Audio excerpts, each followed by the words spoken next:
Previously, on keeping up with the Kenya Kwanza government. Na mimi si wazimu, I know what I'm doing. Waweze kutumia mtandao kwa ajira.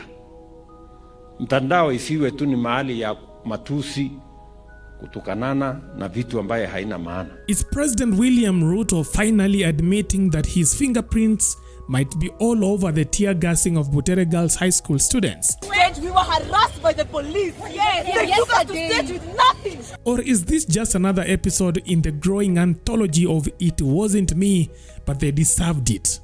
Sisi ndio tunaambia watoto fanyeni vile mnataka. Ati watoto wetu hawatafunzwa vile wanataka. Ati hawataonyeshwa njia yenye watafuata. After days of public outcry over the now infamous Butere Girls High School tear gas debacle, Kenyans braced themselves for what many hoped would be a presidential moment of clarity. Perhaps throw the police under the bus and offer a public apology. Wakristo, watu wa hapa Chepkorio na Keyo South, hamjambo tena. Instead, President William Ruto strolled into a Sunday pulpit and delivered not an apology, but a morality lecture class about parenting, manners, and the dangers of children being corrupted under parental watch. Tumeweka ICT hub hapo.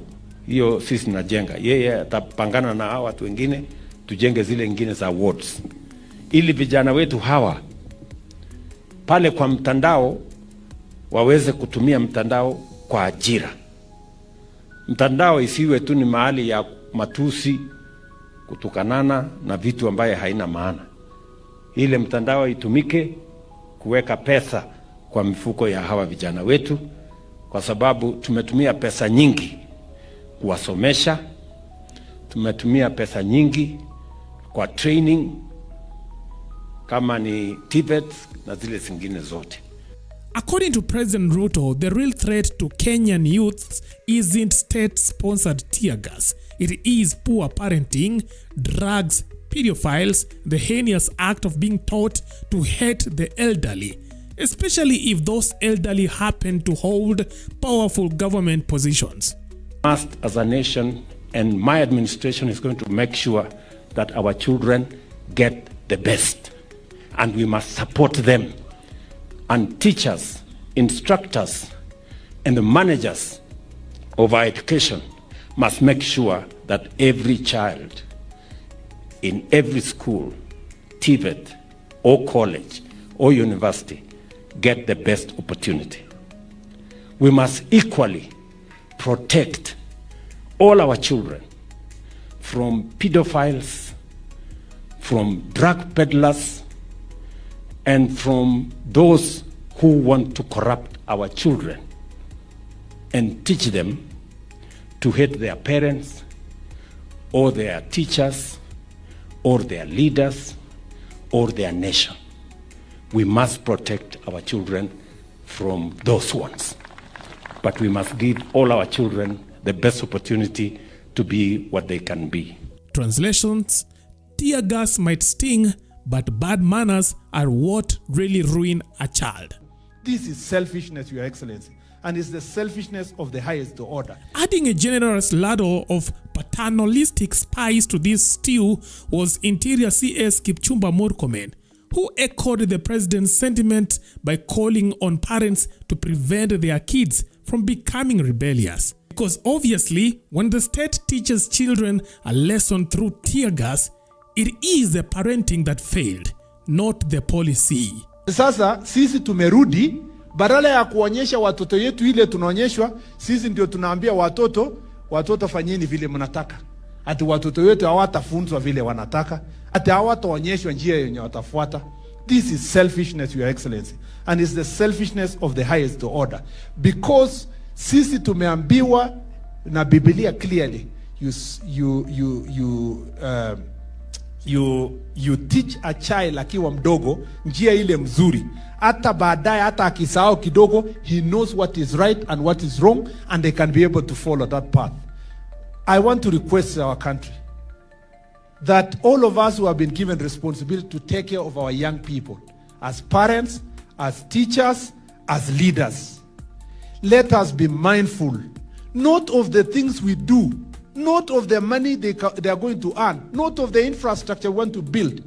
Let us be mindful of the soul and the mind of our children, because whatever they will consume is that which will destroy them.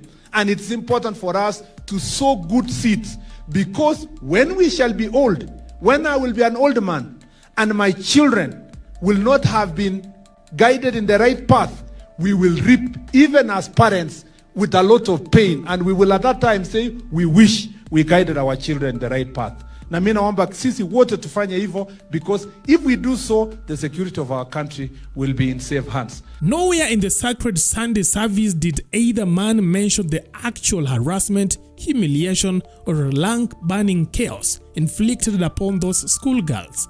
Instead, they offered what many Kenyans interpreted as a soft justification for the state's heavy hand. And Kenyans on Twitter summed up the national mood succinctly.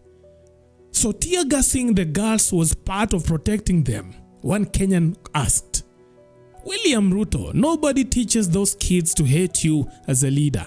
You are single-handedly making them hate you and your government. Stop being delusional. We mzee. Another concluded. Ruto was watching this thing like us. It's like, hey, wamefanya nini watu wa Butere? Now for weeks, many believed that the tear gas order came from somewhere within President Ruto's orbit, but not from the man himself. Some even hoped he'd use the opportunity to clean house, fire a few of Azila's goons in uniform, show he's the adult in the room. And that's what I don't like about my party leader sometimes. It's like, come on, get rid of some people. Because in the end, come 2027, they will say, Ruto stopped Butere girls, Ruto conned people of diaspora jobs. Lema Waswahili, mwiba wa kujidunga, hauambiwi pole. Kuna watu kwa serikali yako kazi yao ni kushika handball kila siku. Sasa kama hii drama yote tumeona Nakuru, ati watoto wanakatazwa kufanya mchezo, sijui wanapigwa tear gas, sijui wanafukuzwa. Hiyo ni mwiba wa kujidunga, Mheshimiwa Rais. Wale ambao wanahusika na kufanya kazi yako ikuwe ngumu, read them the riot act, kwa sababu tunajua kazi yako ni ngumu zaidi, wasifanye ikuwe ngumu zaidi. The president, go and call Butere girls and their principal to State House, have tea with them, tell them thank you, and then visit their school, harmonize relationship with the school kids. Otherwise, watoto wadogo saa hizi wanakuchukia because of the mistake that was done by your juniors. Correct them. You are my president. You have the sword of power, and you can lead the country if you have both of us. But after his comments, the nation is left scratching its head. Was this an admission, a justification, or just a sermon gone spectacularly off script? Either way, we are left with a troubling question. If a group of minors singing protest songs can now be seen as a national security threat, does that justify a full-blown police crackdown? And perhaps more urgently, if this is the government's idea of child protection, what does punishment look like? Leave your thoughts in our comment section. That is it for now. Thanks for watching. Let's meet next time. Bye-bye.